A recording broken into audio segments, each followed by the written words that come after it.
pag oras mo na? Kahit anong katok mo sa kahoy, kahit kumagat pa kayo dyan sa pew at sa puno ng akasya, pag mamamatay ka na kapatid, mamamatay ka na. Parang nung minsan pumunta ako ng abroad, ang tagtag talaga ng eroplano. Takot na takot ako. Nung una wala akong katabi. Pagtingin ko may katabi na ako, yung kaluluwa ko, humiwalay na sa katawang ko. Sa sobrang takot ko, 30 minutes, gumagano yung eroplano. Tas kung ano-ano na naririnig ko, parang sabi na stewardess, magandang hapon po sa inyong lahat. Ito pong lipad EK12349. Kasalukuyan po nagkakaproblemang eroplano. Para po sa mga mayayaman, ang inyong life vest ay nasa ilalim ng inyong mga upuan. Para naman po sa mga walang masyadong dalang pera at mahihirap, sumunod po kayo sa akin. Aba, Ginoong Maria, napupuno ka ng grasya. Magdadasal ka na lang dahil wala kang datong. Mga minamahal na kapatid, ito ang paalala ng Kwaresma.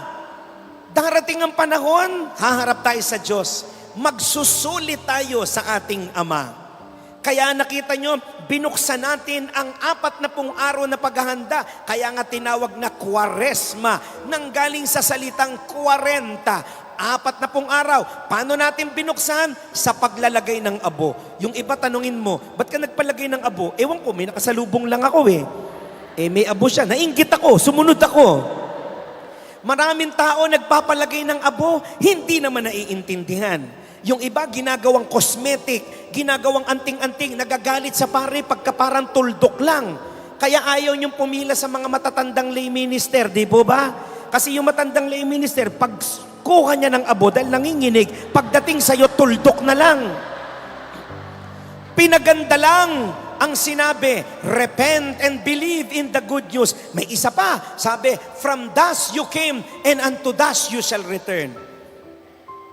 Pero kung ako naging pare, tatagalugin ko at paiiksiin ko para mas madaling maintindihan. Kung ako naging pare, ganito ang paglalagay, mamamatay ka rin. Yun naman pong ibig sabihin nun. Amen ka ba? Malamang, teka muna, Father. Siya na muna. Pero yun po ang unang paalala sa atin ng panahon ng Kwaresma. Magpakabait na tayo. Sabi mo sa katabi mo, kapatid, narinig mo yon. Magpakabait ka na. Marami kasi mga tao, hindi talaga mababait. Nagbabait-baitan. Marami akong kilalang taong simbahan. Kung sino pa yung mga taong simbahan, yun talaga yung hindi mababait. Nako, mag-iingat kayo sa ganyan. May kasabihan, ang taong nagbabait-baitan, mapupunta sa langit-langitan. Hindi kayo aabot. Gusto nyo na example? Bibigyan ko kayo na example. The past 2 months, si Brother Michael, naging biktima ako ng fake news. Kikwento ko sa inyo kung bakit. Nagsalita ako sa isang simbahan na hindi Katoliko. Nagpunta ako doon dahil may ecumenical event. Nagsalita ako bilang isang Kristiyano gaya nila, hindi man sila Katoliko, ako po'y nagpahayag ng salita ng Diyos doon. Pagkatapos ko magsalita, inimbitahan ako sa isang espesyal na pagbabasbas, pinapunta ko sa unahan, lumuhod ako, pray over ako. May nagpicture, may nagvideo, maya-maya ang kumalat na si Michelangelo hindi na Katoliko. Si Michelangelo lumipat na ng ibang sekta. At ang nalungkot ako, ang unang mga nag-share, mga pari. Then, sumunod yung mga laiko. Ito yung mga laikong masyadong matataas ang tingin sa sarili. Na akala nila sila lang ang banal. Aba, may nakita pa akong post ganito, beware. Si Michelangelo ay hindi na Catholic. Beware. Nagmukha na ako magnanakaw. Na wala man lang nagtanong sa akin, ano ba yung kwento nung event na yon? Nung una, hindi ko pinapansin. Hanggang marami nang tumawag sa akin mga kaibigan pari at mga bishops na tinanong ako, sabi ko ganito po ang nangyari dyan. Nung una po talaga hindi ko pinapansin kasi alam ko po yung totoo. At ang feeling ko kasi pag nagsalita pa ako, kakalat lang lalo at binigyan ko pa ng magandang following yung nagkalat. So nung una po hindi ko pinapansin. Kaya lang nung minsan nagsalita ako sa Archdiocese of San Fernando sa Pampanga, nagulat ako na may isa pong lay na nag-post doon sa Facebook at sinabing, oh, bakit nandiyan si Michelangelo? Hindi na Katoliko yan. Kulto na yan. Ang swerte lang po ni brother, nung araw na yun nabasa ko at nakakain po ko ng 2 kilong patola. Pinatulang ko po. Hindi ko po siya inaway sa Facebook, minessage ko siya. Sabi ko, si Brother Michelangelo po ito, pwede po ba tayong mag-usap? Nung kinausap ko, naramdaman ko, mukhang masyado talagang mataas ang tingin niya sa sarili niya. Tinanong ko siya, kapatid, alam mo bang fake news yung pinapakalat nyo? Sabi niya, kasi po ganito po pinoprotektahan ko lang po ang Santa Iglesia. Aba, ikaw na baka ako ang Santo Papa? Hindi mo man lang ako tinanong kung ano nangyari. Hindi nyo ba alam na ginagawa nyo, you are bordering to libel at paninirang puri. Just pinaliwanag ko sa kanya. Sabi niya, ganun po ba? Sige po, hayaan nyo po, brother.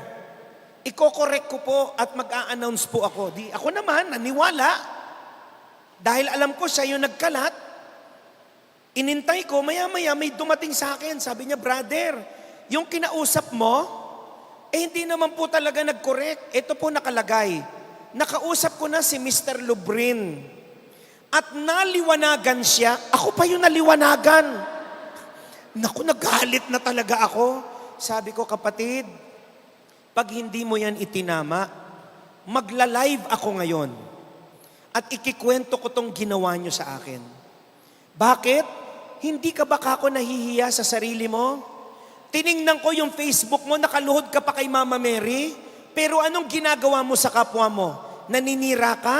Nang aapi ka? Nang walang basihan? Yan ba ang Katoliko? Sabi ko, kapatid, pasensya ka na. Mukhang ikaw yata yung sinasabing banal na aso. Santong kabayo. Kaya ngayon, na-realize ko, napakahirap kausap ng mga relihiyoso. Yung mga simba ng simba, yung mga rosaryo ng rosaryo, mga nubina ng nubina, pero walang pag-ibig sa puso. Mga kapatid, kahit po magsimba kayo ng magsimba, magrosaryo kayo ng magrosaryo, magnobina kayo ng magnobina, pero wala kayong pag-ibig at katarungan, mapupunta pa rin kayo sa impyerno. Ngayon, naisip ko, hindi ko na ho pinapansin. Kasi naisip ko, pag ito pinatulang ko pa, wala na akong pinagkaiba sa kanila. Nisip ko na lang, at least, mas lalo ako sumikat, nag-viral ako, nag-trending ako, at naisip ko ito, sa buhay na to, mas gustuhin ko nang maging mapagmahal kaysa maging tama. It is better to be loving than to be correct. Okay na ako doon. Kung yan ang pananaw mo sa akin, hindi naman mahalaga sa akin ang pananaw ng tao dapat. Ang mahalaga dapat sa akin ay ang pananaw ng aking Diyos. May kilala nga po ako, taong simbahan. Lahat po ng organisasyon na salihan nun.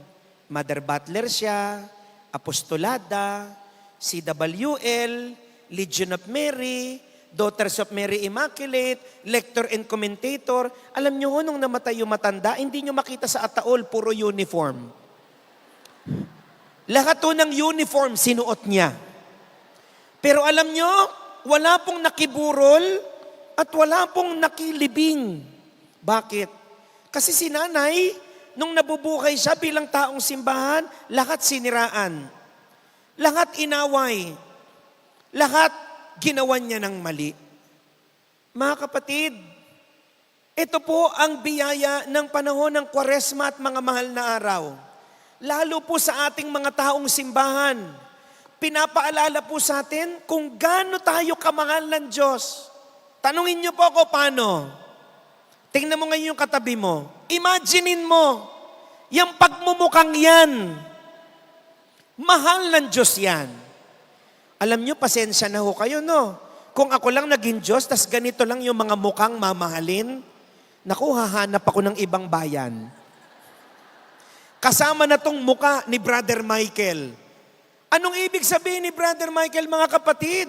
Hindi tayo naging taong simbahan. Hindi akong speaker nyo ngayon dahil ako yung pinakabanal o pinakamabait. Kung alam nyo lang yung mga kalokohan ko nung bata ako, baka isa-isa na kayo nag-aalisan ngayon. At ganyan tumawag si Kristo. Hindi tumatawag si Kristo ng mga karapat-dapat. Bagkus ginagawa niyang karapat-dapat ang kanyang mga tinatawag. Kaya wag kang magmamalaki. Kaya wag kang yayabang. Dahil lahat ay biyaya. Alam niyo ba minsan, naiiyak ako pag ganito kadami yung nakikinig sa akin kasi parang, wow, talagang nabola ko kayo, ano? Na hindi ko alam masabi, Lord, bakit ako? Mahina rin ako eh. Tao lang ako. Marami rin akong pinagdadaanan. Pero sabi ko, Lord, bakit ba ako ang ginawa mong bungangang naging tao? Sinong pinanganak po ako, bibig lang po ako, kaya madaldalo ako talaga eh. Paglabas ko nga ho, bibig lang, akala na abort ako. Sabi ng doktor, hala, bibig lang. Sabi ng nanay ko, wait, there's more. Ayan. After 10 minutes, lumabas na ako, buo na ako. Pero di ba kahit kayo, alam niyo pong mahina kayo, makasalanan kayo, and yet hindi tayo pinabayaan ng Panginoon. Hindi niya tayo pinabayaan. Kaya tayo mga taong simbahan, magsikap lalo. Kasi pag tayo nagkakamali, hindi naman sinasabi yung pangalan mo eh. Sinasabi, nako, taong simbahan pa naman yan. Mother Butler pa naman yan. Si WL pa naman yan. Taas nga kamay ng mga lector and commentators dito. Parang walang gusto magtaas ng kamay, bigla ano? Ha? Di ba po ang turo ng liturgy, ang mga lector at commentator dapat ang unang tinatamaan ng binabasa. Nangungusap sa iyo ang salita ng Diyos bilang tagapagbasa. Kaya anong turo ng liturgy? Alam niyo po yung liturgy? Ito yung pagkatapos ng letter F. Pang matalino yung joke. Pasensya na brother, gutom na kami, no? Anong turo ng liturgy sa mga lectors? Bago magbasa, mag-practice muna. Dahil baka kung ano-ano po ang mabasa nyo. Nako, may isa ko narinig na matanda sa parokya namin. Itago natin yung parokya ko nung bata ako, St. Joseph Gagalangin Tondo. Sakristan ako doon. Pari pa si Monsignor Mario Enriquez, pari pa lang siya noon. May isa kaming lektor doon, matanda. Alam nyo naman, pag nagkakaedad na sa paglilingkod, may tinatawag ng spiritual arrogance. Ang tingin niya, alam niya lahat. Sabi ng matandang lektor, nako, hindi na ako magpa-practice. Matanda na ako. Ang tagal ko ng lektor, totoo naman, wala pa atang leksyonary, lektor na siya. Lektor na. Feeling ko nga, isa siya sa mga nag-translate eh. Sabi niya, hindi na ako magpa-practice. Ang tagal-tagal ko ng lektor. Eto na, nagbasa. Sabi niya, first reading, a reading from the book of Revolution. Sabi niya, ito Revolution. Di ba Revelation? Sabi nung pare, pagpasensyahan na, may edad na, may edad na. Nung matapos magbasa, sabi niya, brothers and sisters, this is the end of the world. Nako, Diyos ko. End of the world na kayo nagtakbuhan na kami. Paano? Ang yabang kasi. Taas ang kamay ng mga greeters and collectors. Greeters and collectors. Ha? Kaya po, greeters, ano? May pakiusap ako sa mga, di ba ang trabaho ng greeters? Greeters nga eh. Kayo sa salubong, magpapaupo kayo para matiwasay. Pero may pakiusap po si Brother Michael, pwede bang pagka may narinig kayong batang umiiyak na sanggol, pwede ba wag nyo naman sinusungitan ng bonggam-bongga yung nanay? Kasi may mga nakita akong greeters, may, o nga, sabi ng greeters.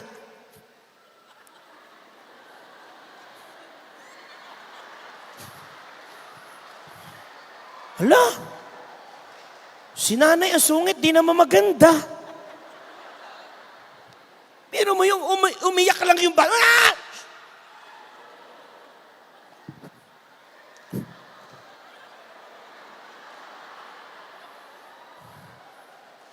Sabi tuloy na, ha?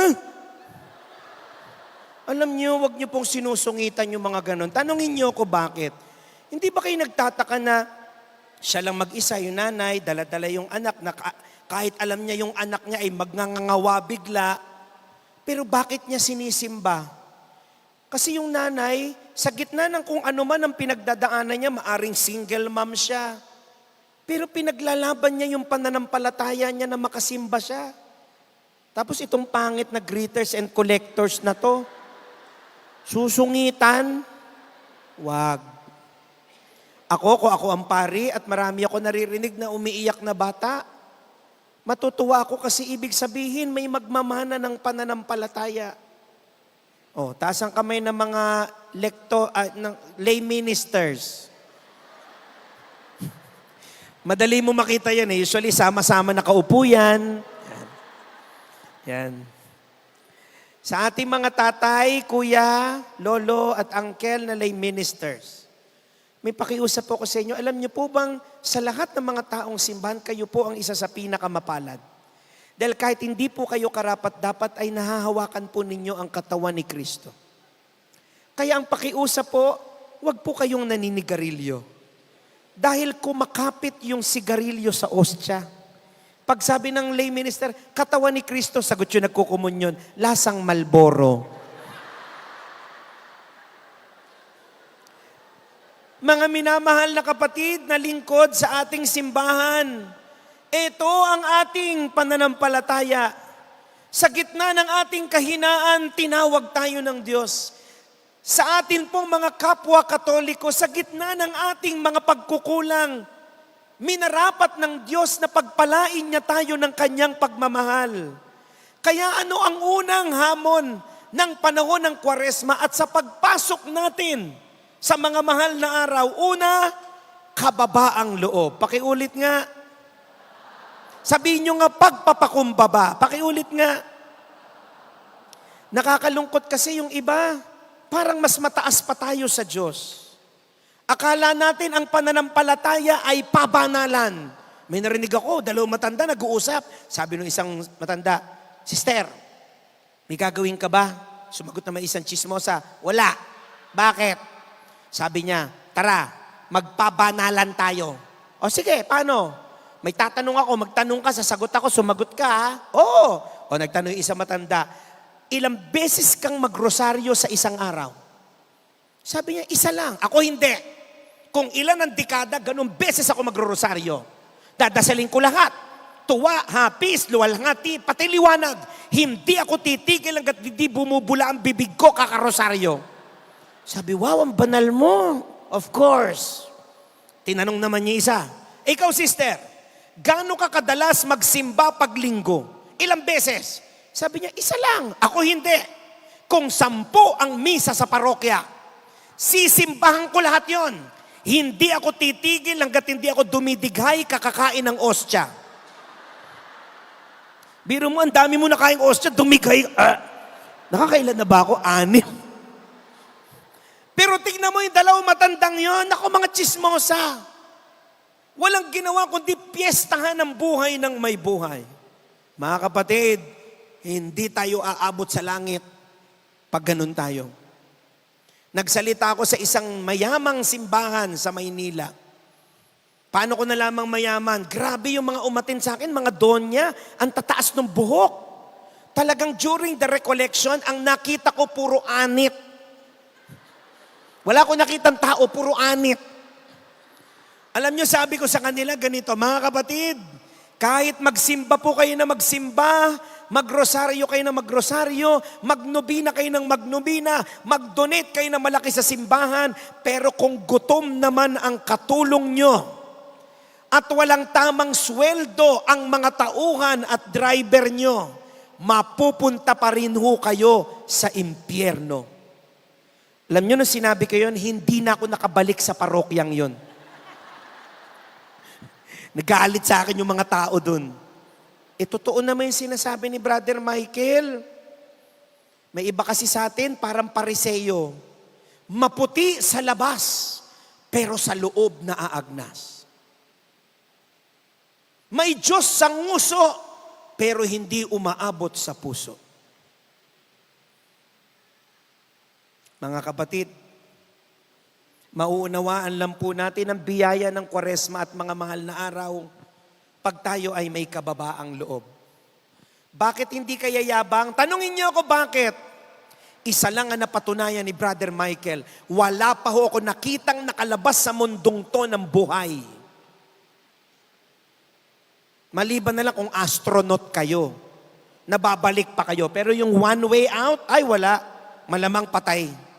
Maliban na lang kung abutan mo yung pangalawang pagbabalik ni Kristo. Imagine, nakasabay niyo pa si Lord. Pero isa lang ang totoo, yang yaman mo, yang tagumpay mo, yang kapangyarihan mo, pag namatay ka na, wala nang halaga. Nakapunta na ako kayo sa patay. Pag kayo may pupuntahan patay, try nyo. Puntahan nyo yung patay, bulungan nyo. Sabi mo, kapatid, bumangon ka lang dyan. Bibigyan kita ng 5 milyon ngayon. All of a sudden, di ba hindi kayo pinapansin? Sabi nung patay, not interested. Sabi mo, uy, may kotse dyan, Mercedes-Benz. Sabi nung patay, not interested. Aba, samantalang nung buhay yan, puro pera, puro gamit, puro papuri at tagumpay. Nung namatay, not interested. Mga kapatid, malay nyo, kaya pala ang sarap ng tawa nyo. Huli na pala yan. Oh. Di na, sabi niya, habulin natin. May isa pa ako nakita, tumatawa yung pustiso, akyat pa na. Nay, ingat, baka malulun mo yan. Ang galing nga ni nanay, tinukod na yung dila eh.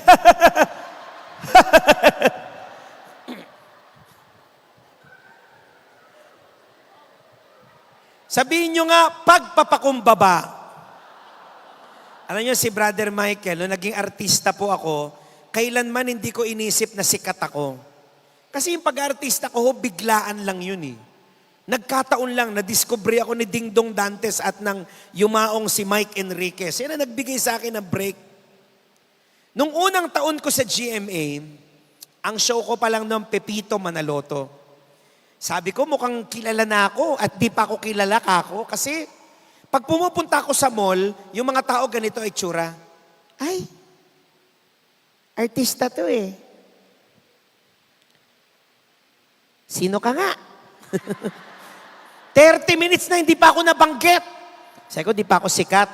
Nung pangatlong taon ko na sa GMA, madami na ako show, yung pari ko eh. Naalala niyo yung pari si Ding Dong Dantes? Ako yung kontrabidang pari dun. Ako yung Father Stephen. Then yung superhero, ako naman yung kasama ko sila Betong Sumaya at saka si Derek Monasterio. Ako naman yung magbabalot doon na Inglesero. Sabi ko, napansin ko, mukhang sikat na ako kasi pagpunta ko dito sa SM San Jose del Monte, pagpasok ko ng department store, nagkagulo yung pamilya. Sabi, ay, naku, artista to, pa-picture, pa-picture. After na magpa-picture, thank you po, Katunying. Anong Katunying? Medyo hawig ko kasi si Anthony Taberna. Sabi ko, Diyos ko, hindi pa pala ako sikat. Nung pang 5 taon ko na, bago kasi magpandemya, napapanood nyo rin ako pag Holy Week, ako lang ang isa sa mga palabas sa GMA. Kung sa GMA News TV, komedyante ako, pagdating ko ng GMA 7 pag Holy Week, drama, special. Ayun, nung pumasok na ako doon, pag nakikita na ako ng mga tao, ay, si Michelangelo, nakikita ko to sa YouTube, nakikita ko to sa Facebook at saka sa TikTok, viral lahat ng videos niya. Pero alam niyo ho, kahit kailanman ay hindi ko yan niligay sa ulo ko. Bakit? Isa lang ang totoo. Darating ang panahon, kung may kasikatan man ako kuno, lalaos din ako. Kaya mga kapatid, ang unang biyaya ng panahong ito, pagpapakumbaba. Huwag tayo mayabang. Walang mararating yang yabang na yan. Lahat tayo nagkakasala. Laiko, pare, obispo, kahit ang Santo Papa, I'm sure nagkakasala. Bakit? Tao eh. Naalala ko isang kwento, may Monsignor. Pumunta yung isang mayaman niyang parishioner, may dalang box ng Louis Vuitton. Sabi ng Monsignor, naku, bibigyan ata ako ng bag. o kaya na sapatos. Pagbukas nung box ng Louis Vuitton, nagulat yung Monsignor, may lamang patay na tuta. Sabi, ano yan? Monsignor, parang anak ko po yan. Nung nagsipag-asawa na ang mga anak ko, yung aso na yan ang lagi kong kasama, namatay, Monsignor, mahal na mahal ko yan. Bago ko ilibing, Monsignor, baka pwede pong bindisyonan nyo. Nagalit yung Monsignor. Mrs., hindi ho binibindisyonan ng mga patay na aso. Mga tao lang, lumayas ka na. Paiinitin mo pa ulo ko. Sabi nung donya, pasensya na po Monsignor, hindi ko po alam. Pero sabi ko po, kung sino po magbindisyon sa aso ko, magdodonate po ko ng 3 milyon. Naku, nung narinig ng Monsignor, sabi, ay Mrs., bumalik ka nga rito, ikaw naman. Hindi mo naman sinabing Katoliko yung aso mo? Akala ko iglesia ni Kristo. Akala ko born again. Katolik, oli ka. Monsignor na yan. May isa akong kilalang pare. Pagkatapos niya magpakumpisalang bayan, nagmamadali siyang lumabas. Sakto paglabas niya may sumalubong sa kanya. Isang mama na nakainom, duguan, may gulok. Sabi niya, ba't ka may gulok? Duguan ka ba? Father, may napatay ako. Pinugutan ko na ulo. Ba't mo naman pinugutan ulo, Father? Nag-iinuman kami. Napikon ako. Ba't ka nga napikon? Ano ba pinag-uusapan niyo, Father? Sabi nung kainuman ko, may Diyos daw. Sabi ko, wala. Nagalit ako. Pinugutan ko na ulo. Ikaw, Father. Naniniwala ka ba, Father, na may Diyos? Sabi nung pare, kahapon. Ngayon wala. Sabi niya, sige, alis na ako, magkukumpisal muna ako. Oh, pari na yun.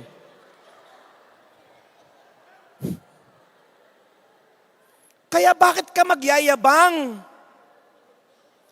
Bakit ka magyayabang? Na alam naman natin na maraming beses nating iniwan si Kristo. Yung mga apostol nga, alam nyo, sabi ko, kung ako siguro, apostol noon, yabang ko siguro. Yung iba nga, narinig nyo yung pakilala sa akin, di ba? Si Brother Michael daw ang kasalukuyang special assistant ng gobernador ng Bulacan. Nagtataka yung iba, paano naging special assistant si Brother Michael? Ang pamilya ko po talaga mga politiko sa Batangas. Pero taga Bulacan ho ang nanay ko sa San Rafael. Ang hindi po alam ng maraming tao, si Brother Michael po ay political strategist. Simula nung ako po ay lumabas ng seminaryo, nag-handle po ako ng campaigns ng mga national and local politicians, kasama na yung pagsusulat ng speech. At isang malaking karangalan na hanggang sa kasalukuyan ay naglilingkod po ako sa ating lalawigan bilang special assistant ni Governor Daniel Fernando. Binibiro ko ng iba, wow, si Michael ang little governor. Totoo po yun. Ako yung little, siya pa rin ang governor. Pero kahit itanong nyo kay governor, kailanman ay hindi ko ginamit ang posisyon ko sa lalawigan. Bakit? Lahat ng posisyon, hiram. Kahit politiko, yan ang paalala ko kay governor at sa ibang mga hawak kong congressman, senador, magpakabuti kayo, gamitin nyo ang kapangyarihan nyo para maglingkod. Hindi kagaya ng isa kong kilalang congressman, ang tagal ng congressman, 9 na taon. Nung tiningnan ko yung programa sa distrito, eto lang, oplan tole. Tuli ng tole. Tumigil ka na, congressman. Wala ka na ba ibang produkto dyan? Bakit? Nauna ang sarili. Mga kapatid, sa bandang huli, ang tangi magagawa lang natin para magkaroon ng kahulugan ng ating buhay at pananampalataya, pagpapakumbaba. Lahat ay hiram. Lahat ng meron ka ay galing sa Diyos. Lahat, kahit pati ang buhay, hiram. Kaya, ito ang ipagdadasal natin sa pagpasok natin sa mga mangal na araw. Panginoon, pahiramin niyo po kami ng inyong kababaang loob. Bakit? Sapagkat kahit si Kristo, ang kanyang pagka-Diyos ay hinubad para lang masagip ang mga tao. Pero nakita niyo yung mga apostol, nung sikat na sikat si Kristo, lahat gusto nakadikit. Ang yabang siguro ng mga apostol, ano? Imagine mo, boss mo si Jesus. Yung ibang, ang boss lang, kapitan, ang yabang eh. Ang boss lang, mayor. Nakadikit ako kay mayor. Tao ako ni gobernador. Nakakatawa, no? Yung mga langaw na nakatungtong sa kalabaw, yung pa yung mas mayabang sa kalabaw. Siguro, no, kung apostol ako no, sabi sa akin, sino boss mo? Boss ko? Dako. Uli ka na sa balita. Iba yung boss ko. Iba trip nun. Bakit? Bumubuhay ng patay. Nagbibigay ng paningin sa mga bulag. Nakakalakad yung mga pilay. Naku, big time pala yung boss mo. Of course. Kasama ako sa 12. Tapos nung hinuli si Kristo, lahat nagtakbuhan. Kaya hindi ho ba kayo nagtataka? Tingnan nyo po ha. Pagkabuhay na ni Kristo during Easter, may mga ebanghelyo na naririnig natin na nagtitipo ng mga apostol, nakalak yung pinto. Bakit? Kasi nagkakatakutan na. Sabi, hala, yung boss natin napatay. Naku, kung si Kristo boss, sino susunod na papatayin? Nakatingin kay Pedro, ikaw! Ikaw ang next eh. Ikaw ang next in line. Sabi ni Pedro, baka gusto mag-volunteer, ikaw muna. Kaya nilak nila yung pinto. Bakit? Takot na takot sila. Anong ginawa ni Kristo? Yung mga imposible ang gusto niyang gawin, lumusot sa pinto. Jesus broke through the door. May breakthrough. Nagulat sila, kaya ano sabi ni Kristo? Peace be with you. Kapayapaan. Ilang beses niya sinabi? Isa lang, dalawa, hindi. 3. Bakit? Dahil ba nabingi na sa takot yung mga apostol? Hindi. Kasi ang gusto sabihin ni Kristo, bati na tayo ha. Kasi malamang, nung nakita ng mga apostol si Kristo, 2 damdamin ang magkahalo. Una, saya. Uy! Buhay na si boss! Pero malamang, ang isang damdamin, nahihiya. Kasi alam ni Kristo, nagtakbuhan silang lahat. Pero ano sabi ni Kristo? Bati na tayo. Mas natatandaan ko yung pagmamahal nyo kaysa sa kasalanan mo. At ganun din tayo tinitingnan ng Panginoon ngayon. Na kahit paulit-ulit tayo nagkasala, ay patuloy niya tayong minamahal. Dahil alam niyang may mga nagawa naman tayong mabuti. Kahit papaano. Kay Kristo, sapat na yung kahit papaano. Kasi siya ay Diyos. Sabi mo yung sa katabi mo, kapatid, gumalaw-galaw nang hindi pumanaw. Gumalaw ho kayo ha. Kayo pa naman, pag tinatama kay electric pan, nakakatulog kayo. Baka pagising nyo ho, advent na. Iba na speaker nyo. Pagpapakumbaba. Pakiulit nga. Pangalawa, pasasalamat. Pakiulit nga.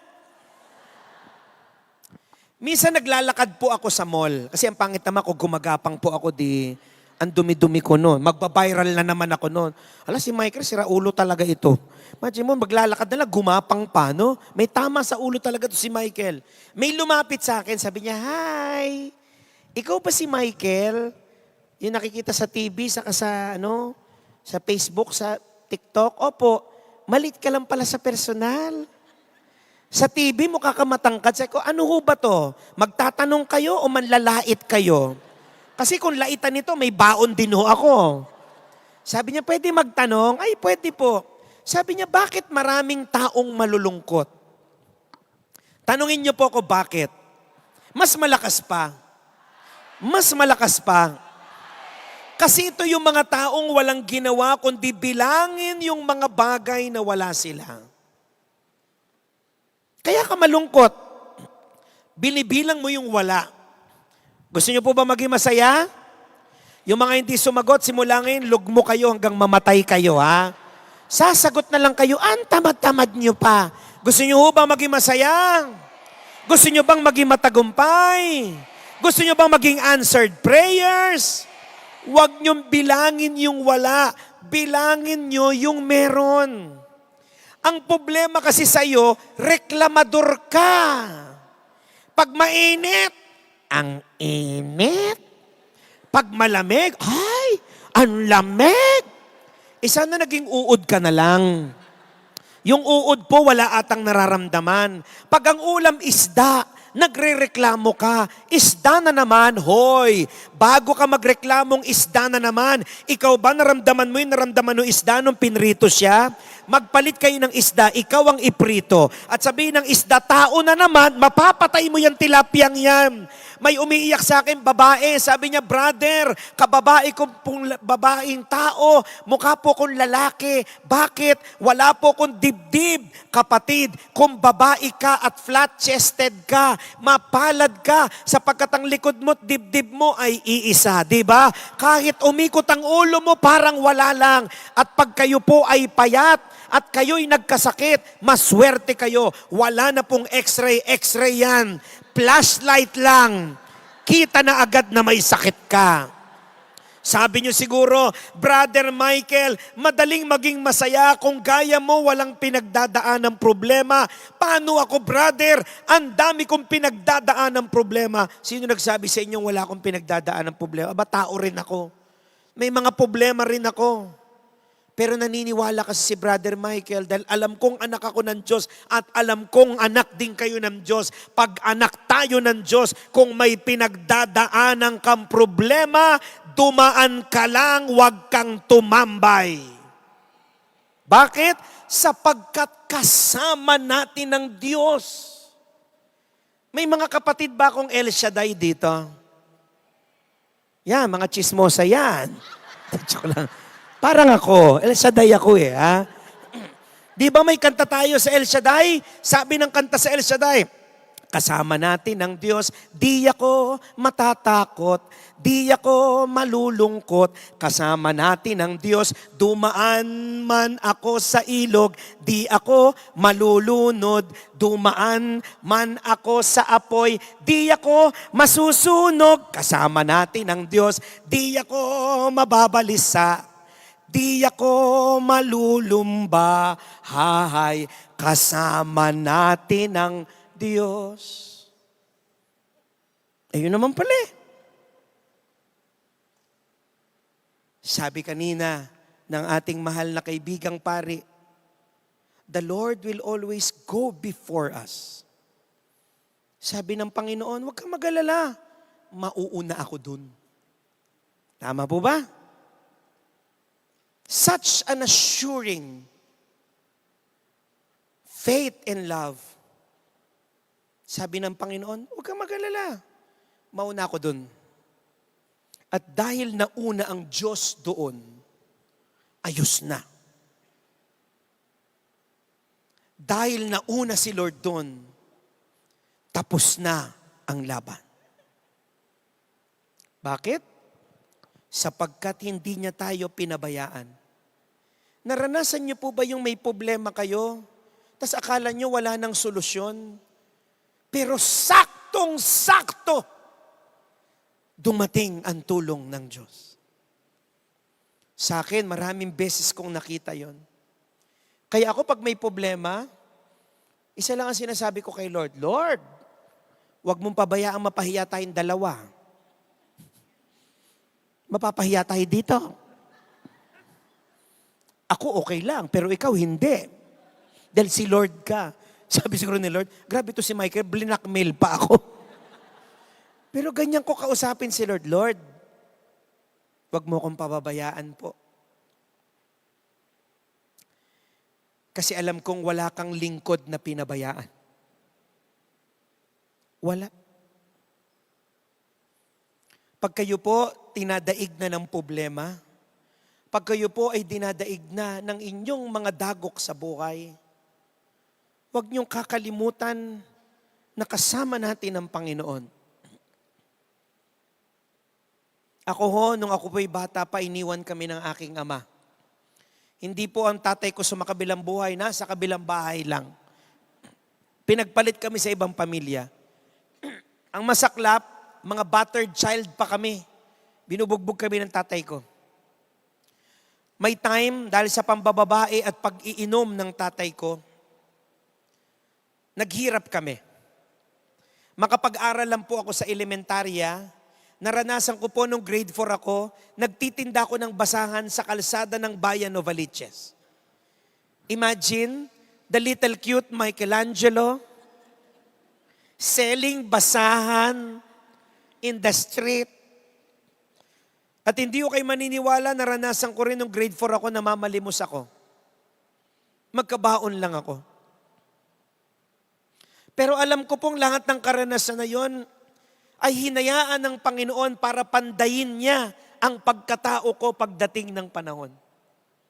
Dahil kung hindi ko po naranasan yung mga hirap na yon, ano naman ang sasabihin ko sa inyo ngayon? Kung wala akong pinagdaan ng test, wala akong testimony ngayon. Kaya kapatid, kung ngayon po ay nalulugmo na kayo, kung ngayon po ay nawawala na kayo ng pag-asa, kung kayo po ay parang wala ng matakbuhan, salamat sa Diyos sapagkat may gagawin siyang milagro sa iyo.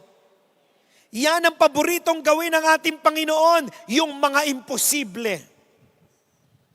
Sapagkat bilang isang Diyos, His favorite work is doing the impossible.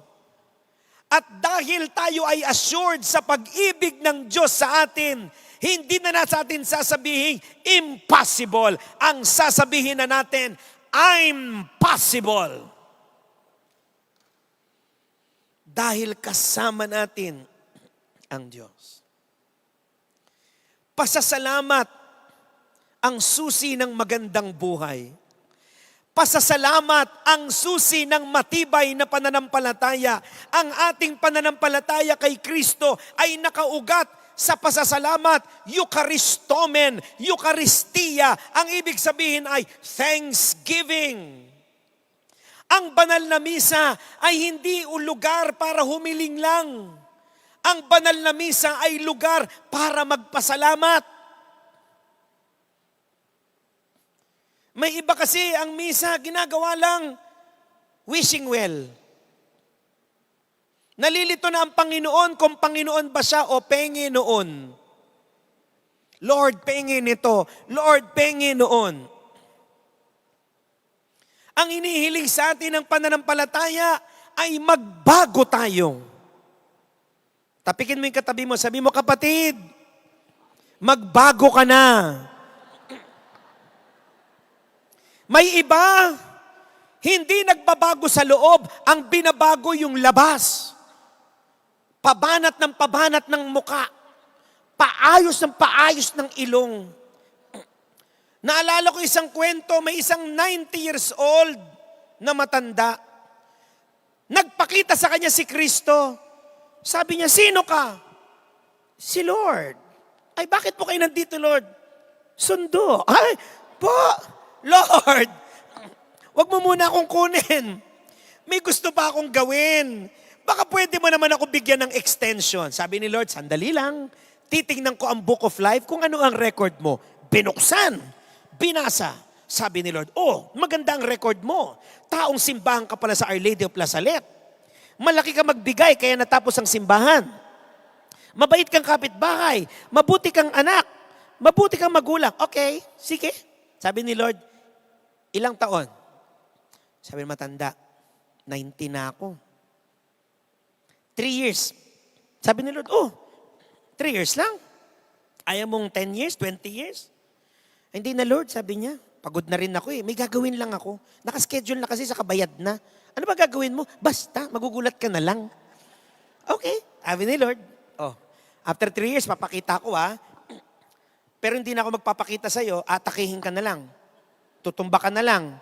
Sabi ni nanay, nako Lord, kahit 2 months bago mag 3 years, solved na ako. Na-enjoy ko na yung gagawin ko. Okay, bahala ka kung ano man yan. Bye. Si nanay pala, may kalokohan. Nakapagpa-schedule na pala sa cosmetic surgeon. Nakaschedule palang magpa-opera. Magpapalagay ng bewang, magpapalagay ng puwet, magpapalagay ng dip-dip, magpapabanat ng muka. na sa sobrang galing nung doktor na pinuntahan niya, pagtanggal ng benda, yung 90 years old nagmukhang 42. Pati siya hindi niya namukaan yung sarili niya. Sabi, ang galing ni Doc, basta wag lang magsalita yung matanda. Ang malalaman, di mo malalaman matanda. So nagmamadali siya nung matapos siya maoperahan. Nagmamadaling umalis para ipagyabang ang bagong muka. Ang malas ni nanay, pagtawid niya, nasagasaan siya. Nakaladkad ng truck. Namatay. Pagdating sa langit, galit na galit yung matanda. Nasaan si Kristo? Nasaan si Kristo? Sumalubong San Pedro. Ba't ka ba nagwawala? Nasaan ang boss mo? Huwag kang makialam dito, San Pedro. Nasaan ang boss mo? Dumating si Kristo. Sino ba yung nagsisisigaw dyan? Lord! Oh, bakit? Lord, di ba may usapan tayo? 3 years bago mo kukunin. Oo nga, 3 years. Ba't ka nandito? Lord, nabunggo ako. Sabi niya, ay, ikaw ba yun? Hindi kita namukaan. Pinabunggo ko. Akala ko ibang tao. Ikaw ba yun? Oh, anong moral? Huwag masyado magpabanat. Baka yung nagayan yung muka, nakaschedule palang mabunggo yan.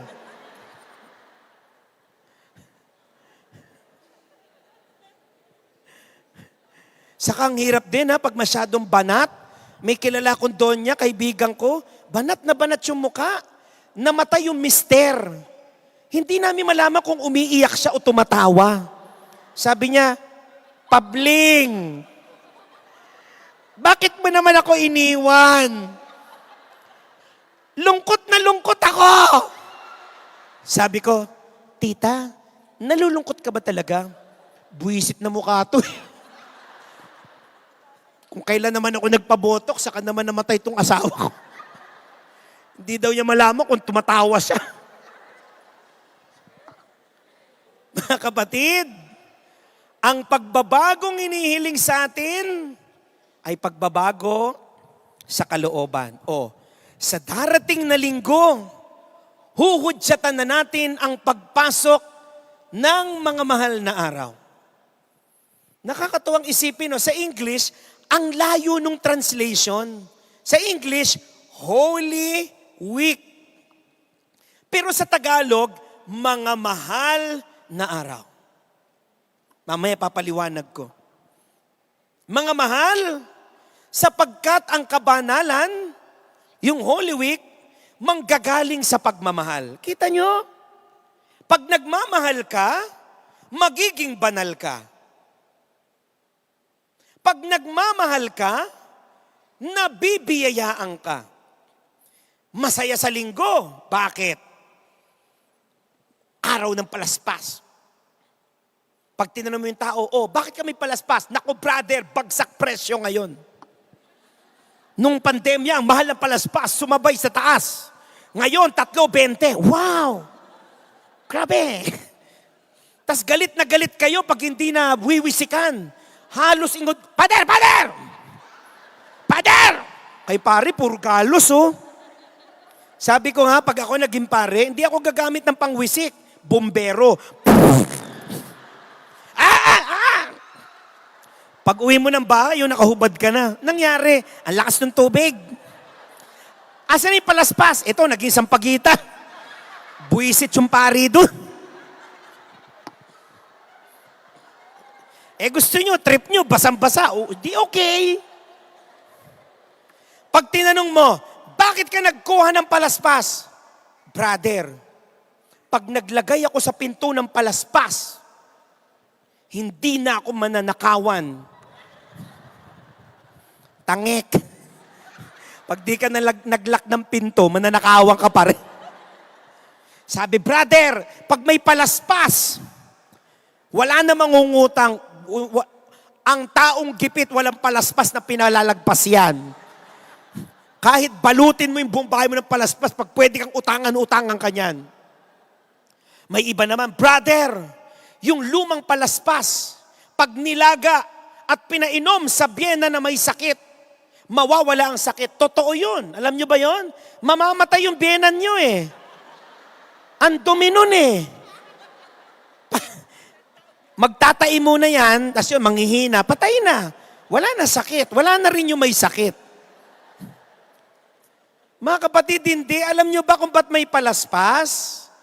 Ang pinapaalala niyan pag naglalagay tayo sa bahay ay ito, si Kristo ang hari ng bahay na ito. Wala po yung anting-anting. Kayo naman. Tapos pagpasok ng Holy Monday, ayan na.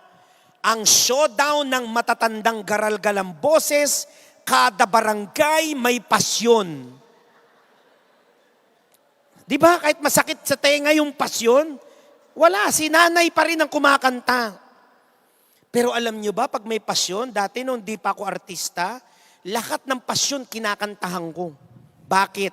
May tsibog eh. Di ba? May kainan. Di ba? May agahan. Dahil pagkain dyan, may merienda sa umaga, may tanghalian, may merienda sa hapon, may hapunan. Pag nakatsamba ka pa ng maganda yung pabasa overnight, sabihin may sponsor yun, 2 araw na pamalengke ang natipid mo. Pumunta ka doon kahit pangit ka kumanta ka lang. Tapos mas mahaba yung kain mo kaysa sa kanta. Dati kinakarir ko yan, pero nung naging artista na ako, medyo nahiya na ako. Hindi na ako basta-basta kumakanta sa pasyon hanggat hindi ko alam ang menu. Siyempre, level up, artista na ako. Kaya, kasi ang pangit naman, alangan tanongin ko, excuse me, ano pong ulam? Mukha kang patay gutom na. Alam nyo ba, malalaman nyo kung ano pong handa sa pasyon? Pag kinanta na yung aral. Alam nyo yung aral? Ang unang letra'y adobo, ere naman ay relleno, ang ikatlo'y arroz caldo, may kasama pang liempo. Nako, Diyos ko! Liempo! Takbuhan lahat down! Pero hindi naintindihan yung pasyon. Ala! Mga kapatid, huwag niyo pong gawing malaking drama ang pananampalataya. May iba ganyan ginagawang drama. Parang sinakulo. Nakita niyo mga gumaganap sa sinakulo? Ang babait. Walang mukhang magnanakaw. Lahat nagtitika. Alam niyo, pinakamagandang sinakulo na nakita ko sa Batangas. Kung gusto niyo maiyak kayo, doon kayo pumunta. Kasi yung Kristo doon, taon-taon siya lang. Nakadayat yun, hindi pwedeng tumaba. Kasi wala ka naman nakitang Kristo na botsok. So yung Kristo doon, pag pinapako at sinusugatan, maaawa ka talaga. Tapos kaya gustong-gusto ko pumunta dun sa Sinakulo, sa Batangas. Grabe dun. Yung announcer, madadala ka. Ang galing magsalita nung announcer. Maiiyak ka. Nung nakaraang Holy Week, Good Friday, na-late ako ng dating. Pagdating ko doon sa Sinakulo, late na ako. Nakapako na yung Kristo. Kasi kaya ako na-late, nagsalita pa ako sa 7 last words. Nag-7 last words pa ako sa ABS-CBN noon. Naku, nagmamadali ako. Pagdating ko sa Batangas, nakapako na yung Kristo. Maaawa ka. Talaga yung Kristo namimilipit, may sugat. Sabi nung announcer, tingnan nyo. Tingnan nyo. Namamatay ang Panginoon para sa inyo. Sabi ng mga tao,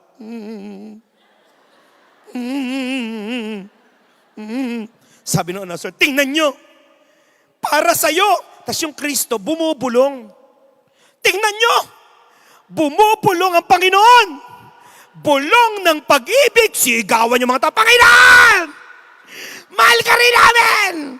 Ako naman, na-intriga ako. Ano ba binubulong ng Kristo? Lumapit ako, narinig ko, sabi, ay ala pakibilis-bilisan naman, naiihina ako.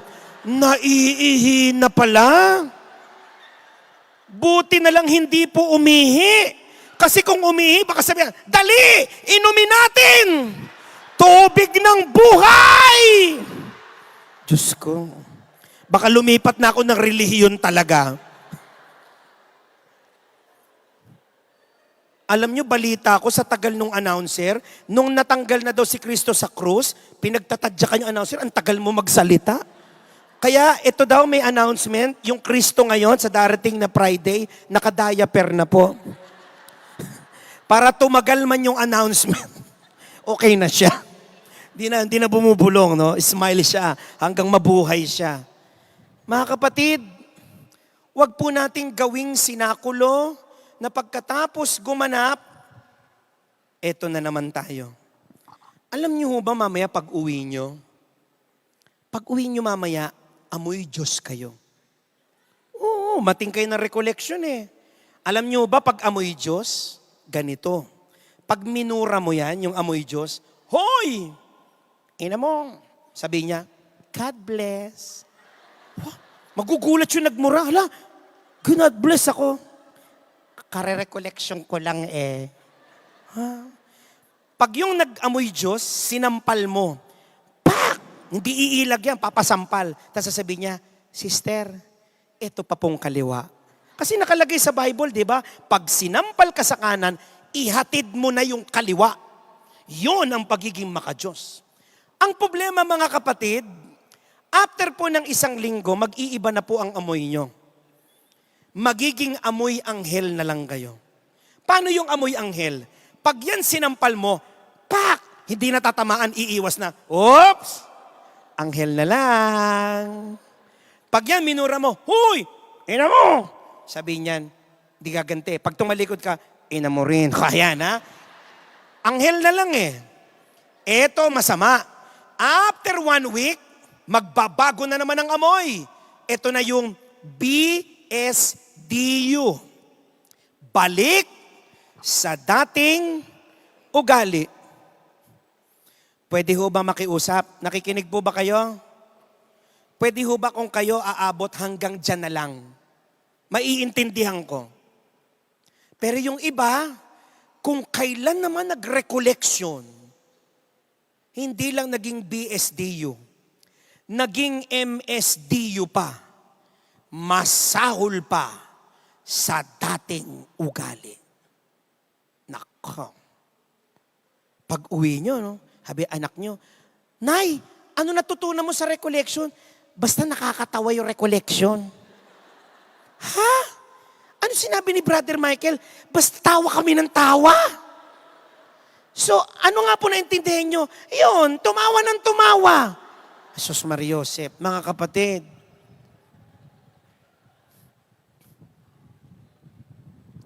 Pasasalamat. Gusto nyong humaba ang buhay nyo? Amen? Gusto nyong mabless? Amen? Gusto nyong maabot pa ang mga pangarap nyo? Amen? Pasasalamat. Every day. Every single moment. Alam niyo ba, habang tumatawa kayo, may hindi na nagising ngayon. Tama? Habang nagrereklamo kayo, naisda na naman ang ulam, dahil Kwaresma, marami doon sa mga lugar na may gera na hindi kumakain. Tapos magrereklamo ka? Noong nakaraang araw po, nagsalita ako sa isang barangay sa Pasig.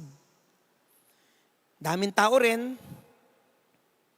Tuwan-tuwa yung mga tao. Pagkatapos ko magsalita, papicture sila ng papicture. Pero sa dami ng mga taong nandun, isa lang ang nakita kong kumamay sa akin. At yung kumamay pa na ale, kaliwa pa yung pinangkamay. Dahil nakita ko yung kanan niya palang kamay ay putol. At nakita ko yung aling yon, alam kong mahirap yon. Alam niyo, hindi ko siya makalimutan kasi alam kong si Kristo yung kumamay sa akin na yan. Na para bagang sinasabi sa akin ni Kristo, Michael, huwag kang mabingi sa palakpak at papuri ng tao. Huwag kang bumilib masyado sa sarili mo dahil marami nagpapapicture sa iyo dahil kilala ka. Pinaalala sa akin nung araw na yun ng Panginoon na matatagpuan ko lang ang tunay na kahulugan ng pagsasalita ko sa mga taong gaya ni ate, na kapos at may kakulangan. Nagpapasalamat ako doon kay ate kasi naramdaman ko si Kristo sa kanya. Na ipinaalala sa akin ni ate na sila ang mga tunay na dahilan kaya may mga preacher na gaya ko. Na sila ang tunay na misyon kaya may simbahan. Anong gustong sabihin ni Brother Michael? Mga kapatid, kung ang inyong pagsisimba at pagdarasal ay inilalayo kayo sa mga nangangailangan, mali po ang inyong pagsisimba at pagdarasal. Pero kung ang inyong pananampalataya ay inihatid kayo sa paglilingkod sa mga mahihirap, kapatid, natanggap mo na ang biyaya ng muling pagkabuhay ni Kristo. Ito po ang ating misyon, ang mahalin at paglingkuran si Kristo. Di ba kinakanta po natin yan sa simbahan? Sabi ng kanta, in omnibus amare, in omnibus servire, in omnibus amare et servire Domino, in everything love and serve the Lord, in omnibus amare, in omnibus servire, in omnibus amare et servire Dominus, in everything love and serve the Lord. Mahalin at paglingkuran ang Diyos. Mga kapatid, ang bida sa rekoleksyong to ay hindi ho ako. Hindi po ako ang inintay nyo. Hindi po ako ang pinunta nyo o si Father Fidel. Ang pinunta nyo po ay si Kristo. Please lang kalimutan nyo na po ako at si Father Fidel. Pero sana wag nyo makalimutan na hini po kayo ng Panginoon ngayong gabing ito. At pag ito po ay naramdaman ninyo, makakapasok po kayo ng may kahulugan sa mga mahal na araw. Mahal, dahil una, mahal ang iaalay, ang anak ng Diyos. Ngunit higit sa lahat, mahal, dahil mahal na mahal ang mga pag-aalayan. Itong itsuran to at itsura mo, may namatay para sa atin. Salamat kay Kristo.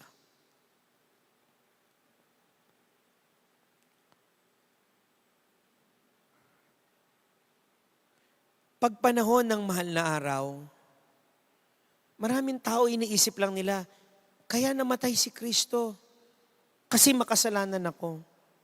Kailangan pa bang i-memorize yun? Bisyo na yun. Alam na natin yun. Pero sana mga kapatid, kung naaalala mong kaya namatay si Kristo dahil sa kasalanan mo at kasalanan ko, sana higit sa lahat maalala mong kaya namatay si Kristo at mabubuhay siyang muli, ay dahil mahal na mahal niya tayo. Pag yun ang nilagay mo sa isip mo kahit Biyernes Santo nakangiti ka, kahit Biyernes Santo magdidiwang ka. Bakit? Sapagkat ang kasalanan ay nilukuban ng pagmamahal. Naalala niyo po yung kwento ng alibughang anak? Naalala niyo po? Kikwento ko sa inyo in a modern way. Huwag niyong hanapin yung iba sa Bible, dagdag ko lang yun para gumanda lang ang kwento. Di ba? Anong sabi? May isang anak, pariwara, sabi sa kanyang ama, Daddy, kunin ko na yung mana ko. Aba, ako anak ko yan, putok ang bibig niyan. Bakit? Kailan ba kinukuha ang mana? Pag patay na ang magulang. So parang ang sinabi ng anak na walang ya, Hoy, Daddy, Dahil para sa akin, patay ka na, akin na yung mana. May narinig ba kayo sa tatay? Wala. Di ba ganun ang mga magulang? Kahit na nasasaktan na kayo, tahimik lang kayo.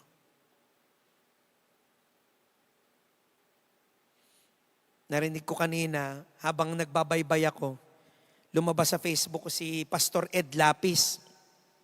Magaling na preacher yan eh. Natutuwa ako sa pastor na yan eh. Sabi niya, yung mga anak, pag hinahanap ng magulang, naiinis. Ako rin, kanina napansin nyo, hinawakan ko yung cellphone ko kasi alam ko yung tumatawag nanay ko. So ang ginawa ko, binuksan ko lang para marinig niya na nagsasalita ako. Pero aminin ko sa inyo, dati naiinis ako. Ito nanay ko naman, laki-laki ko na.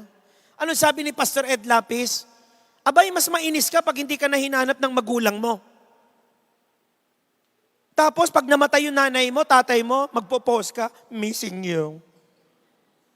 Ibibigay ko lahat, marinig ko lang yung paghahanap ng nanay ko. Lintik ka nung buhay dinadaanan mo. Yung tatay, nung narinig niya yon, walang narinig ang anak. Ibinigay yung mana, fast forward, nilustay ng anak sa walang kapararaan. At anong sabi? Nagkaroon ng pandemya. Naghirap ang lugar na yon. Pati yung anak naubos yung pera at anong sabi? Umabot na siya sa pag-aalaga ng baboy. At gaano kahirap, willing siyang kumain ng pagkain ng baboy. Ang problema, walang magbigay sa kanya. Kahit yung baboy, masama ang tingin sa kanya. Nung kumakain yung baboy, sabi ba,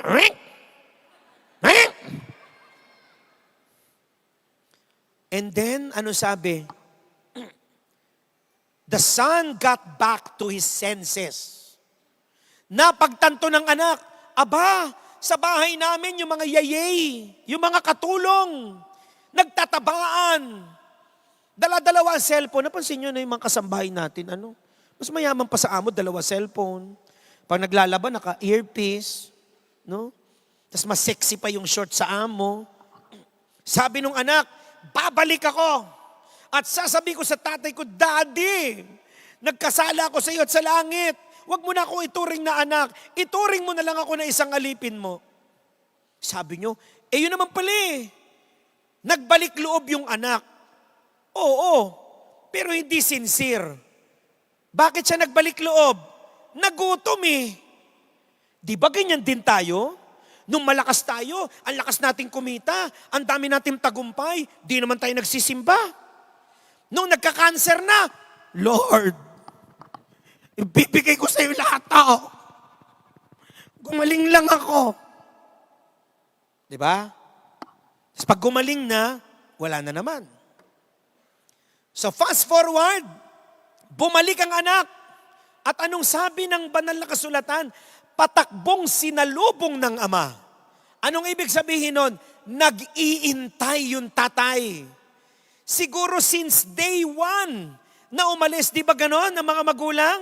Kahit yung anak mo tumakas, nagpariwara, nag-aantay ka pa rin na babalik. Anong sabi? Pasalubong na niyakap. Ako yun. Pasalubong kung pagtatatadya ka niyo, bumalik ka pa. Ano nga? Ubos na? Ubos? Pero hindi. Niyakap. At nung niyakap na, sabi ng anak, time to say the spill. Sabi niya, Daddy! Tinakpan agad yung bibig. Anak, huwag ka na magsalita. Ang bantot ng hininga mo. Walang laman yun. Huwag nyo nang hanapin yun. Dinagdag ko lang para maiba. Malamang nung nag-uusap yung mag-ama, nakaganon yung tatay. Baho ng hininga niya. Dahil walang laman yun dyan. Ano sabi ng anak? Daddy, huwag mo na ako ituring na anak. Nagkasala ako sa iyo at sa langit. Ituring mo na lang katulong. Tapos malamang sinabi, ano ulam? Nag-check. Pero anong sabi? Tumawag ang ama ng mga katulong, servants. At sinabi, dali! Suotan siya ng sandalyas. Suotan ng balabal. Suotan ng singsing. Alam niyo ho, very symbolic yung iyon. Palakpakan natin, Panginoon, nakakalakad na si tatay. Ayan, tay. Nagulat ako, tay, nakalakad ka na. Saan ka ba galing tayo? Okay, okay. Okay, misa.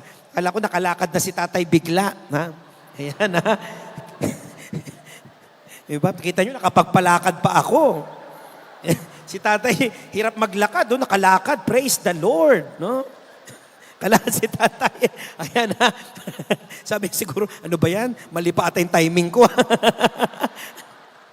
Sinuotan ng sandalyas, sinuotan ng balabal, sinuotan ng singsing. Alam nyo, may nabasa ho ako. Sabi niya, napaka-symbolic ng bakit. Yung sandalyas, ang simbolo niyan ay dignidad. Ibinabalik sa anak yung dignidad ng tao. Di ba? Yung mga nanay, tatay, nagagalit sa anak pag nakayapak. Ay, parang kang taong bundok. Magchinelas ka nga. Di ba? Nung panahon ko, panahon lalo ninyo, pag nakarambo ka na tsinelas, big time ka na. Di ba? Pag ang tsinelas mo, islander, nanay mo sa opisina nagtatrabaho. Mayamang ka na. Napansin ko, no, ang sarap balikan nung dati, yung piso lang ang hawak mo, pero ang saya-saya mo. Ang kaya lang bilhin ng piso mo, yung sikat na kending tira-tira. Naalala niyo yung kending tira-tira?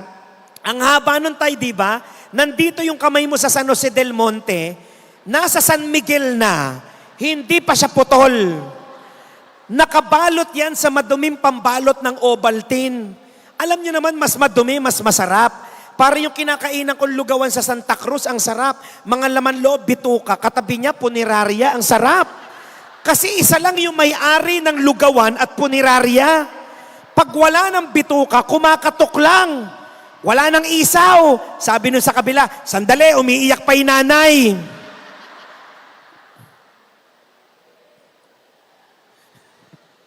Siniutan ng balabal. Sabi nung isang nabasa kong Bible commentary, yung pagsusuot ng balabal, ang nagbabalabal lang nung panahon na yon, mga royalty. Mga may sinasabi sa lipunan. Mga alta sa syudad. Mga taong pinanganak na may pilak na kutsara sa bibig. Silver spoon. Tayo silver swan lang. Toyo pa. Kasuka, di ba? So binabalik sa anak, hindi lang yung pagiging tao, kundi pagiging royalty. At sabi nung isang nabasa kong Bible commentary, sinuotan ng singsing. Ano ba yung singsing? Usually, nandun yung emblem ng pamilya. Yung symbol ng pamilya. At sabi niya, hindi malayo na yung pagsusuot ng singsing, ginagawa muling tagapagmana yung bunso. Kaya sabi niya, malamang yun ang kinagalit ng anak. Kasi makakadalawang mana. Eto na. Fast forward, sabi ng tatay, madali! Magsaya tayo! Magpiesta tayo, magparty tayo, magpatay ng mga pinatabang guya. Eto na, umuuwi na ngayon yung panganay. Naririnig niya. May music. Cha-cha-cha, cha-cha-cha-cha-cha-cha. Ha? Ano yun? Kita niya sumasayo yung mga katulong. Tas nandun yung kapatid. Ayaw pumasok. Tinawag niya ngayon yung katulong. Huh? Sabi, ano meron dyan? Ako hinala ko yung nagsulusol yung katulong eh. Kaya minsan pinag-aawayan ng mga mag-asawa, katulong, di ba? Chismosa yung katulong. Pumunta doon sa panganay, Sir, ba't tayo pumasok? Sayaw tayo. Sabi naman ng panganay, ba't ka ba sumasayaw? Sabi niya, ano bang meron? Naku, sir, yung kapatid mo yung walang ya, yung kinuha yung mana, naku, bumalik. Naku, sir, magugulat ka. Nakwento.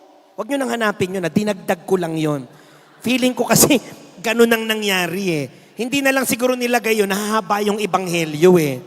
Sabi na ko, sir, yung kapatid mo sinulutan ng sandalyas, sinuutan ng balabal, at eto malupit, sinuutan ng singsing. O di magmamana ulit. Nako. Sige sir, alis na ako. Bumalik yung katulong sa loob. Lumabas naman yung tatay, anak. Ba't ayaw mong pumasok? Sabi nung anak, Daddy, buong buhay ko, Nagtatrabaho ako sa Farmville. Alam niyo yan, naglalaro kayo niyan. Candy Crush. Sabi niya, pero ni minsan, hindi mo man lang ako binigyan ng pinatabang guya para mag-enjoy kami ng mga kabarkada ko. Nanumbat na. Anong sabi ng ama? Anak, lahat ng meron ako ay sa'yo. Ngunit ang kapatid mo ay nawala, pero siya'y natagpuan. Siya'y namatay, ngunit muling nabuhay. Ako sa palagay ko, dapat ang title ng ebanghelyong yan, hindi talinhaga ng alibughang anak, kundi ang talinhaga ng tunay na pagmamahal. Ang hirap maunawaan no? Tinanggap pa rin kahit sa gitna ng kanyang kasalanan. Ito ang inspirasyon ng mga mahal na araw. Sa gitna ng paulit-ulit nating pagkakamali, kung mas makulit ang kasalanan mo, tiyak na mas makulit ang pag-ibig ng Diyos sa iyo. Pagpapakumbaba, ano yung pangalawa? Bago tayo matapos yung pangatlo, pananaw. Pakiulit nga. Sabihin nyo nga po, pananaw. Ito ang ibibigay sa atin ng Kwaresma. Ito ang magiging biyaya sa atin ng mahal na araw. Bibigyan tayo ng bagong pananaw. Marami kasing mga tao, mali-mali na ang pananaw. Ang tama nagiging mali. Ang mali nagiging tama. Ang mga Pilipino, nawawalan ng malay. Di ba? Saan kayo nakakita ng mga tao pag may baha, lumalangoy? Sa Bulacan. Di ba? Sa Obando, naglalanguyan pag baha. Nagbaha sa Japan, Australia, lahat nag-iiyakan. Doon, pag may baha, lahat naglalanguyan. Dito ka lang nakakita ng mga tao na pag may naumpog at nadulas, pinagtatawanan pa natin. Pag may naumpog, lalapitan mo, masakit. Alaga, yung pug kita na maramdaman mo, walang yaka. Di ba mag-aminam tayo, hindi na kailangan itanong, tinatanong pa. Pag sasakay ka ng jeep, may sumisigaw, San Jose, alis na, San Jose. May lalapit, Manong San Jose? Hindi, Tugigaraw, sama ka? Back and forth tayo hanggang mamatay tayong dalawa, buisit ka. Nung misa magsasalita ako sa isang parokya, naglalakad ako, may nadaanan akong kanal. Ang lalim ho pala, sister, nung kanal. May nalaglag doon sa kanal. Yung kawawang nalaglag, hanggang dito yung tubig. Malunod-lunod siya. Lahat na nakakita sa nalaglag, nagtawanan. Ako lang ang hindi tumawa dahil ako yung nalaglag. Dito ka lang makakakita ng mga tao na, di ba, namimili kayo ng speaker. Pag hindi nyo gusto speaker, uwi na kayo. Late ba? Uwi na ako. Sabi nila, naku, hintayin natin yung Santo Niño. Makikita natin siya in person. Pero di ba pag hindi nyo trip yung speaker, labas kayo ng labas. Ihi kayo ng ihi. Daig nyo pa may balisawsaw at tanggap ng labada. Pero ngayon, wala ako nakikitang tumatayo. Lahat nagtitiis. Yung iba umiekis-ekis na. Hindi pa ba matatapos tong bubwit na to? Ihing-ihi na ako. Di ba mag-aminan tayo? Namimili kayo ng paring sisimbahan. Ang swerte nyo, yung paris priest nyo, magaling mag-preach. Di ba? Nabibless tayo. Pero di ba pag nabibwisit ka sa pare, pag di mo gusto, di ka naman nakikinig sa misa. Paikot-ikot ulo mo, lahat napapansin mo, walang electric pan. Basag ang salamin. May gagamba. Pangit ng pare. Lahat na lang napansin nyo. Para yung kapitbahay namin, hindi makapagtapos-tapos magrosaryo. Kasi pag nagro-rosaryo, lahat napapansin niya. Sabi niya, sa ngalan ng Ama, ng Anak, ng Espiritu Santo, Aba Ginoong Maria, pakisara nga ang pintuan. Aba Ginoong Maria, nakang bintana, nakabukas, umuulan. Aba Ginoong Maria, nakang plancha, nakasaksak. Aba Ginoong Maria, ng timba, nadulas ang lola mo. Kaya sabi niya magrosaryo, Aba Ginoong Maria, napupuno ka ng pinto. Ang Panginoong Diyos ay sumasa bintana. Bukod kang pinagpala sa babaeng plancha, pinagpala ka naman yung anak na timba. Ayan, kung ano nasabi. Dahil walang malay. Di ba mag-aminan tayo? Ganun tayo. Para nung last Friday, nakaraang Friday, may nakasabay ako matanda, nag-istasyon ng krus. Siguro sa sobrang labo ng mata, hindi na malaya nung matanda, mali yung nadasal niya. Alam niyo ba't mali? Imbis na 1 to 14, baliktad yung pagkadasal. 14 pababa. Nauna yung dulo. So sinita ko, sabi ko, Nay, mawalang galang na po, patapos ka na, kanina pa kita tinitingnan, mali naman yung nadasal mo. Sabi niya, bakit mali? Nay, baliktad po. Sabi niya, ha? Baliktad ba? Kaya naman pala kanina pa ako nagtataka, imbis na pahina ng pahina si Lord, palakas siya ng palakas. Dahil imagine ninyo, nakapako si Kristo, bumaba, kumain pa. Last Supper kasi yung una. Kasi baliktad. Mga kapatid, pananaw. Sana po, pagkatapos ng recollection ito, magbago yung mali mong pananaw. Yang kapitbahay mo ba, iba relihiyon, yakapin mo. Huwag mong awayin. Sa palagay nyo ba, mas maliligtas tayo kaysa sa mga iglesia, dating daan, Apostolic Catholic Church, mga aglipay? Baka sa ugali natin, baka mauna pang maligtas yun.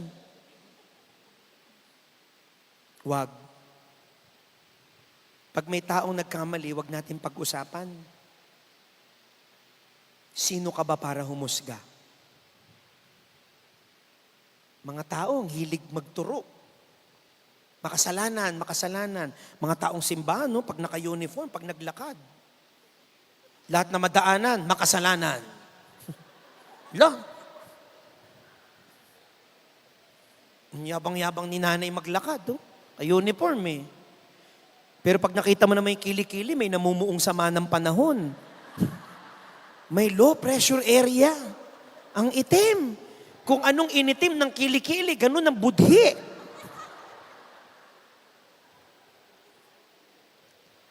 Mga kapatid, ito po ang ipagdadasal natin ngayon.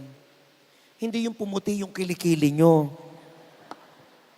Hingi natin sa Panginoon ang biyaya ng pagpapakumbaba, pasasalamat, at pananaw. Saan natin yan makukuha?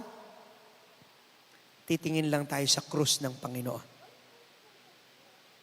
Sapagkat yung krus na yan, ang simbolo ng pagpapakumbaba, pasasalamat, pananaw. Pag narinig niyo po ang 7 huling wika ng Panginoon, bibilib ka, no? 3 oras na kabayubay, 7 lang ang nasabi. Ako ipako nyo dyan. 7,000 mura aabutin nyo sa akin. Lahat yun, susumbat ko talaga. Ba, nakapako na? Pinako nyo ako. Ikaw. Siyempre, nakapako, hindi na ako makapagturo. Ikaw, yung mataba. Ikaw, nung nagpakain ako ng 5,000, nag-uwi ka pa. Ikaw. Tapos nandito ka, pinapako, ikaw, buwisit, ikaw. Tapos ikaw. Di ba ikaw yung lumpo dati? Ikaw. Langya ka. Pinalakad kita, pinako mo. Ikaw. Narinig nyo ba si Kristong ganun? Hindi. Anong sabi niya? Unang salita pa lang, Ama, patawarin mo po sila. Sapagkat hindi nila nalalaman ang kanilang ginagawa. Grabe ang pag-ibig, ano? Pag totoo ka nagmamahal, lagi kang maghahanap ng dahilan para magpatawad. May isa akong kaibigan, babae, hindi na magka-love life, nakakuha ng boyfriend, nag-live-in, yun nakuha pa, paling. Biro mo sabi niya, Michael, alam mo ba, ang sweet-sweet ng bago kong boyfriend. O bakit? Alam mo, pag nagdi-date kami, Michael, ang sweet niya. Siya o-order ng pork chop, ako ketchup. Ha? Ikaw ketchup? Kasi ikaw bayad? Okay lang, diet naman. Tapos alam mo, Mike, ang bait-bait nun, sabi niya. Pag kailangan ng pera noon, hindi na yun humihingi, kumukuha na lang. Ha? Ganon? Hindi ba nakaw na yun? Tapos minsan nga, Mike, paggising ko, wala na sa tabi ko. Tapos wala na rin yung rep ko. Inisip ko, baka na-misplace ko. Na-misplace. Ninakawang ka na. Pero mukhang ganon ata ang pagmamahal, ano? nakakahanap lagi ng dahilan, makahanap ng excuse para sa minamahal.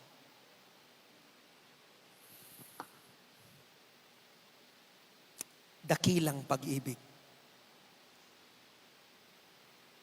Salamat sa krus ng Panginoon. Sa bawat pagtingin natin sa kanyang krus, nawa hindi ang kamatayan niya dahil sa kasalanan natin ang ating maalala. Bagkus ang maalala natin ay dahil sa kamatayan niya, binigyan niya tayo ng bagong buhay. Nang dahil sa sugat niya, hinilom niya ang ating mga sariling sugat. Kung gayon, salamat sa Panginoon. At yon ang hamon niya sa atin.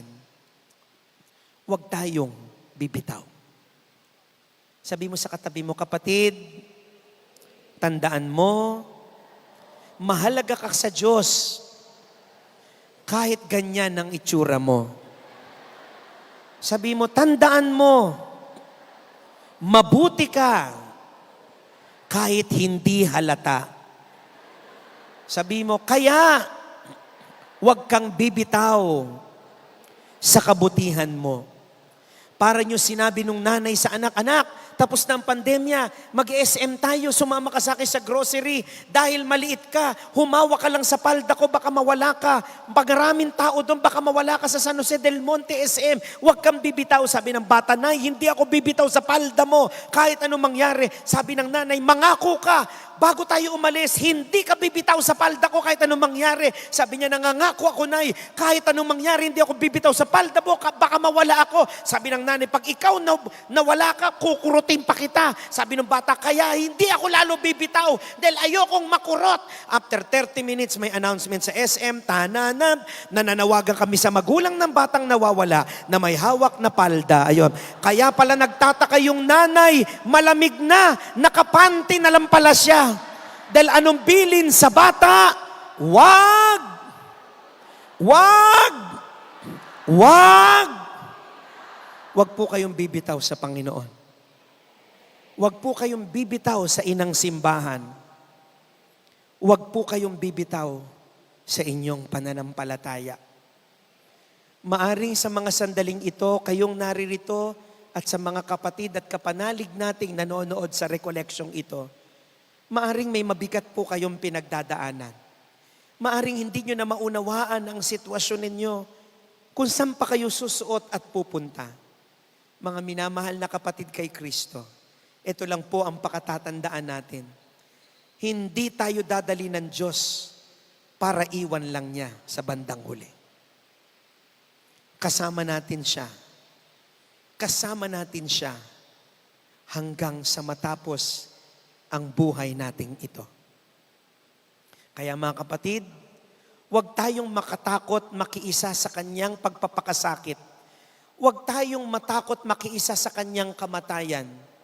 Sapagkat kung tayo'y handang sumama sa pagpapakasakit niya, sumabay sa kamatayan niya sa pamamagitan ng pangako ng kamatayan ng ating pagiging makasarili, mga maling ugali, kung handa tayong makiisa sa kanyang pagpapakasakit at pagkamatay, tiyak, aanyayahan niya tayong makiisa sa kanyang muling pagkabuhay. Maraming salamat po sa inyong pakikinig at sana po sa inyo pong pag-uwi, bitbitin niyo po ang ligaya ng pananampalataya. Huwag na kayong papasok sa simbahang ito na nakasimangot. Papasok po tayo ng nakangiti sapagkat alam natin ang mga mahal na araw ay para sa atin. Ang mga mahal na araw ay regalo ng poong may kapal sa ating lahat. Maraming salamat po. Pagpalain tayo ng poong may kapal.